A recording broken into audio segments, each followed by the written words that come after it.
Story time about how my best friend walks around naked in front of my boyfriend. The bitch that used to be my best friend, yeah, she's the worst person in the entire world. By the time I met her, my boyfriend and I had already been going out for 6 months. I met her through some friends and her and I got along really well. She was wild and crazy and she brought that wild and crazy side out of me. And at the time it was something that I did need, but I didn't realize just how wild she was. Let me tell you what this girl was like. She was the type of girl that would try to bring up sex in every conversation. Like no matter who we were talking to, she would always bring up sex.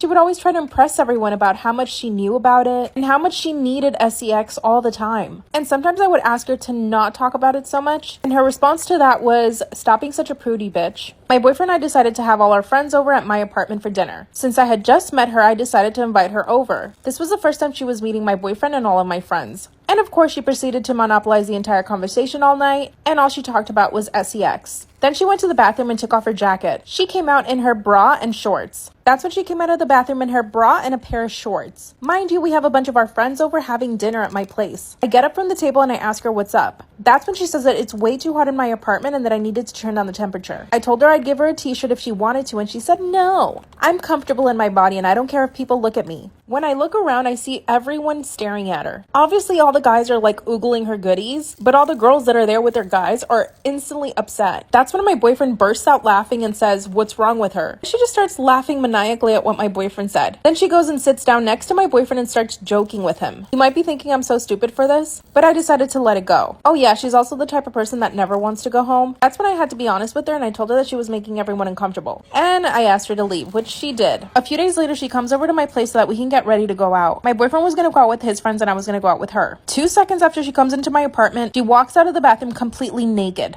And my boyfriend's just sitting there on the couch watching her. That's when she comes out completely naked. You could see everything. Boobs, butt, and V. And my boyfriend is sitting on the couch. As she comes out of the bathroom, his jaw drops to the floor. Then she says to me, "Oh my god, I couldn't find a towel, sorry." She walks straight into the guest bedroom where she has her clothes. My boyfriend and I look at each other and I'm completely disgusted. He, on the other hand, thought it was hilarious, so he starts laughing. Then she comes out of the guest bedroom in panties and a bra. I mean, I guess at least she wasn't naked this time. That's when I tell her, "Do you need help getting dressed or something?" She says, "Oh no, girl, I'm just thirsty. I'm gonna get something to drink." So I said to her, "I'll get you something to drink. You can go get dressed." At this point, I had it. But guess what? This wasn't the last time. A few weeks later, I wanted to go to her place to get ready this time. But then she insisted on coming over to mine instead. That's when I got the feeling that she had done all of that to get my boyfriend's attention. And I straight up told her, "Are you just walking around naked at my place just because you want my boyfriend to see you?" Of course, she denied it. She says, "He's cute, but he's not that cute." What? At this point, she had been naked in front of my boyfriend twice, but it wasn't the last time. She came over to pick me up one time and I told her to wait for me downstairs. Well, instead of waiting for me downstairs, she decided to come up to my apartment. While I was in the bedroom changing, my boyfriend let her in. That's when she comes straight into my bedroom without even knocking and says, "Hey girl, do you have a dress I can wear?" The dress she was wearing was absolutely perfect. I asked her why and she said that she didn't feel sexy enough. Without even me saying yes, she started raiding my closet. Then she pulls out a very expensive dress I had not even put on yet. My boyfriend was standing in the doorway just watching the whole thing go down. I look at my boyfriend and he just rolls his eyes at me. Then out of nowhere, she takes off her dress and she's completely naked underneath. She looks at my boyfriend and says, "Oh, sorry, I didn't see there." My boyfriend turned around and walked away. I finally closed the door and confronted her about it. She told me that I'm a prude and that I needed to relax. I kicked her out and we haven't spoken since. She's been begging to talk to me and hang out. My boyfriend told me that if I felt uncomfortable around her, then for her not to come over. But he says that he's fine with her. His reaction also upset me too. What should I do?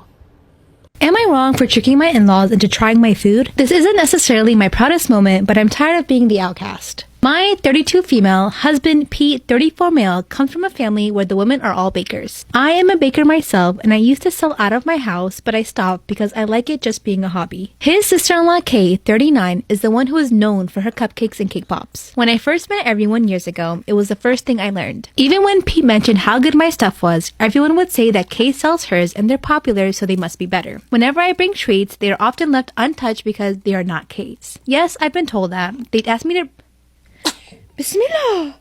Bless you! Yarhamakallah. They asked me to bring something every get-together and they never touch it. To be clear, Kay is mainly a baker, whereas I bake and specialize in professionally decorated cakes. Kay says that overly decorated cakes are compensating for their bad taste, and Pete's family agrees. We had a barbecue Monday for Memorial Day and everyone made their treats. Kay decided to bring cake pops. She posted them on her Instagram the night before. So, and I know this is immature, I made the same exact ones she did, same flavor and design. We got there and everyone asked where my treats were. I said they're in the car and I'll get them in a minute. So So I waited for everyone to be outside, then I brought mine in and put them next to Kay's. After we ate, I noticed the family eating my cake pops and not Kay's. She didn't notice at first and then asked if they weren't feeling cake pops. They said they just ate them and they were the best she ever made and asked what she did different. Mother-in-law even said they look so much better in person than in the picture. You're cute. Okay, distraction. Kay was confused and said hers were still on the table. That's when I said, oh, I brought those. Glad you enjoyed them. Her husband said he hadn't had one yet. Lies. He ate two. And everyone else just said, yeah, they were okay. Kay didn't say anything the rest of the night. Pete thought it was funny, but didn't know what I did until the reveal. But his brother, Kay's husband, said yesterday that what I did was mean and I'm just mad that Kay is the better baker. But Pete said it's ridiculous. The family, including Kay, puts down my baking when they won't even try it, all because I'm not Kay. So, am I the asshole?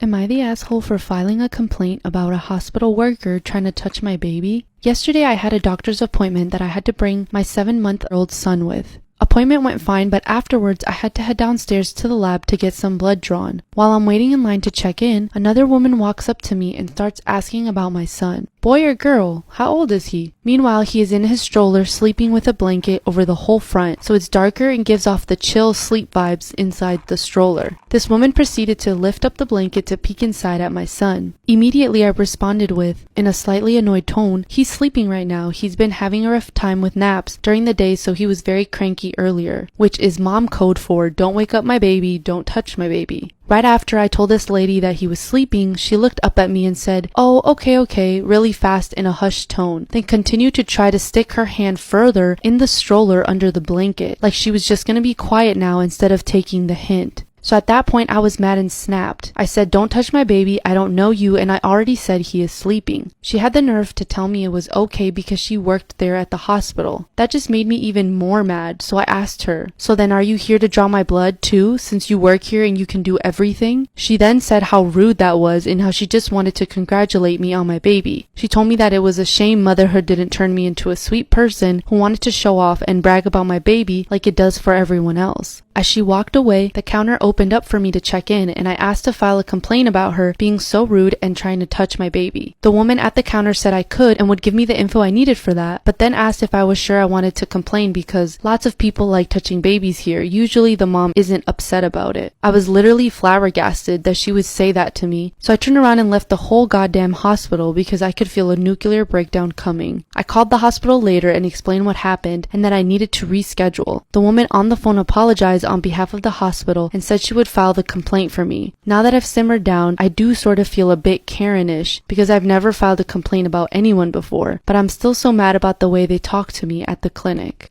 Story time about when I messed up by letting my fiance use my computer and it led to an intervention. So one day my fiance needed to borrow my computer since hers had apparently broken and she had a number of projects that she needed to complete. Wanting to be a good future husband, I gave her the password and figured she would just use what she needed and wouldn't need to go off the reservation, so to speak. Afterwards, she was fairly distant and seemed really upset about something, but kept insisting that we would talk about it later. Maybe a week or two later, I get a call from her asking me to come to my parents' house right away. I'm thinking that someone is hurt, dead, or at the very least something serious has happened.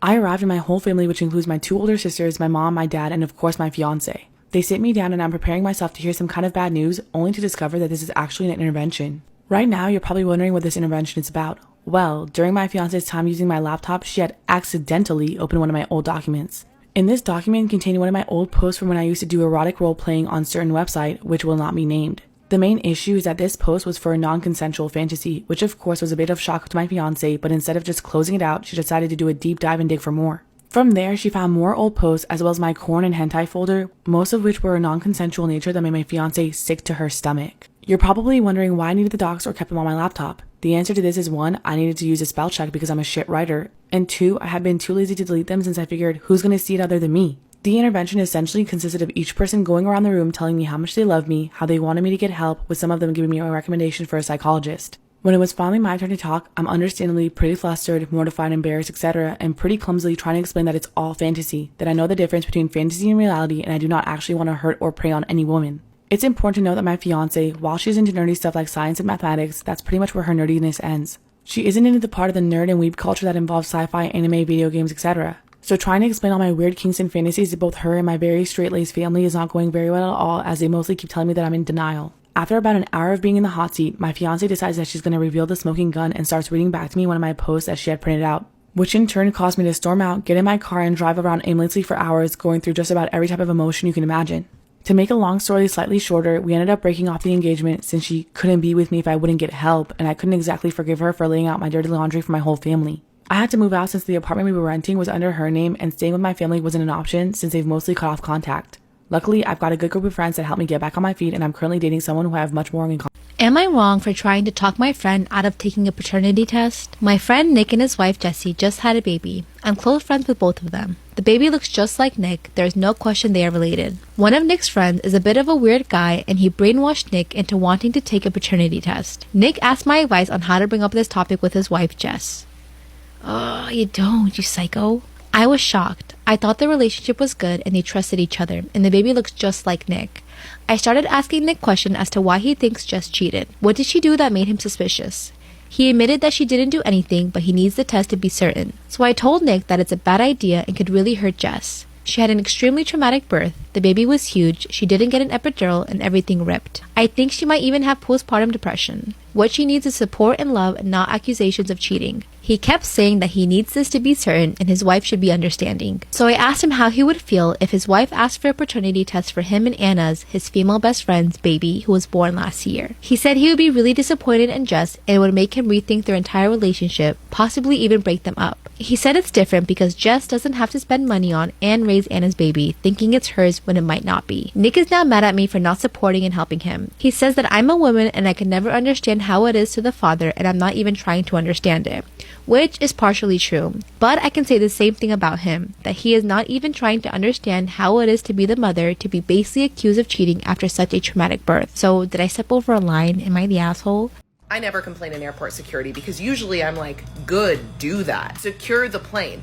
But this morning is the closest I came to causing a fucking scene. Now tell me if this has ever happened to you, because it sure as shit hasn't happened to me. I have Nexus and Global Entry, so I gotta go through the priority security line. My bag through, it's taking longer than normal. I'm like, whatever, they're being thorough. And then my bag gets pulled aside. She's like, is this your backpack? Yes. She checks the front pocket and pulls out this nasal spray and this Tula eye balm. And now in my head, I'm like, fuck, I should have put the nasal spray in a toiletry bag, obviously. Then she pulls out my makeup bag and she goes, I need to make sure all your makeup can fit in one of these. I'm like, no problem. Kind of weird considering these are like very similar sizes, but whatever, all dandy. Then my suitcase goes through and she goes, do you have anything sharp in here? I go, maybe these cowboy boots. She goes, no, those are fine. She's about to close the suitcase and then she sees this thing, also in a Ziploc bag. She's like, what's that? I'm like, that is my toiletry kit. She goes, you need to fit this in the bag with the rest of your makeup. No problem. Nobody's mad yet, right? I'll get you there. Let me remind you, I'm on tour, meaning I was on a plane 2 days before that. Even if I wasn't on tour, every time I fly, I put this makeup case in a backpack and a toiletry case in my carry-on. So now not everything fits in the bag. And I'm looking through the bag and my sunscreen's in there, my setting spray's in there. And then I realized, so I start with what I thought would be an obvious, does the mascara belong in there? She goes, mascara is a liquid. I'm like, is it? She goes, it goes on your eyelashes. I'm like, yeah, does that mean it's a liquid? She's like, well, is it viscous? I was like, ah. By the way, this chick was my age. I'm like, this is matte lipstick. She goes, yeah, but it's a liquid. I'm like, now, if she were normal, she'd say, oh yeah, you can take your mascara out. But now she wants to prove a point. Now, if I were in the business of proving a point, I'd say, what about my Tula eye balm that you left in my backpack? I'd say mascara is more similar in viscosity to a balm or a tar than it is a liquid. Also, you know when you just like know something? Like, I know I have been traveling for 20 years. I know for a fact no one I know or myself has ever had their mascara considered a liquid. But I can't say anything. She's in charge. So now she's just like, that's the rules. I'm like, I'm pretty sure this is your loose ass interpretation of the rules, but all right. So then she says, okay, well, you know what? You can either throw your shit out or you can check your bag. So I'm like, okay, I guess I'll check my bag. Go to check my bag. It's $30. Okay, now. So I throw out one of my face creams, a L'Occitane hand cream. And then you know what I think to myself? I start thinking this chick only is standing by this because she took all of that out of my makeup bag. But how funny is this? There's a full lip gloss and a full lipstick in my fanny pack that no one checked because guess what? It's not enough liquid to trigger the fucking machine. Let's not even get started on the fact that she just left the nasal spray. I'm like, this bitch is trying to prove a point. So instead, I grab my mascara, I grab this thing, put it in my fanny pack, go through security again. No problem. The best is at the end, she goes, okay, well, you just held up the line, so thanks. You work at the airport, tell me if you've ever held someone hostage for mascara. I need to know. Because either that is not a thing or I've been extremely lucky my entire life. Alright, what's going on, everybody? So, today, just like any other day, I wake up in the morning, go downstairs, make my coffee, the same thing every single day. All of a sudden, Riley comes downstairs. She said, Dad, what are we doing today? I said, no, Daddy has some errands to do, that kind of stuff. She said, okay, well, can I go to Auntie's and go swimming in the pool? I said, yeah, of course, no problem. I was expecting her to come with me. I want a day of peace and quiet. She wants to go to Auntie's. No problem. Get in the car. I'm already halfway in the car. She gets in the car, we go, we do a drive. It's not far, 15 minutes. We get about 5 minutes away. Not a hitch in the drive. No insults, no silly comments, nothing. I'm feeling good about myself. All of a sudden, a squirrel runs right in front of the car. I slam on the brakes. I said, whoa, Riley, are you okay? She said, Dad, what was that? And I said, it was a squirrel, baby. Didn't see it run right in front of the car? She said, yeah, but why'd the squirrel wait until you were like 2 feet away from it before it ran? I said, babe, squirrels aren't the smartest things in the world. That's just natural selection. That's why you see squirrels splattered all over the road everywhere, because they're not the smartest. They don't survive. She said, well, natural selection, what is that? I said, it's exactly that, babe. It's the smart survive, the slow don't. It's how the world stays depopulated. It's how things just naturally get chosen to be here. You know, that kind of stuff. She says, oh, okay, that's interesting. We get to my sister's house. I stop the car. She opens the door, jumps out all excited, but she comes around the car to my window. She says, Dad, are you sure you want me to leave you today? I said, yeah, of course, babe. Go swim. It's okay. Daddy's fine. He's a big boy. She says, yeah, but what about natural selection? I said, what do you mean, what about natural selection? She said, Dad, you said the slow don't survive. I'm just trying to see you when you get home. I said, babe, are you trying to call me dumb? She said, you're proving my point, Dad. It's clear as day what I'm trying to say. I just don't want another squirrel accident where you cross the road and now it's splattered Dad on the sidewalk because you're not smart enough to survive. I said, babe, you have 3 seconds to get into that.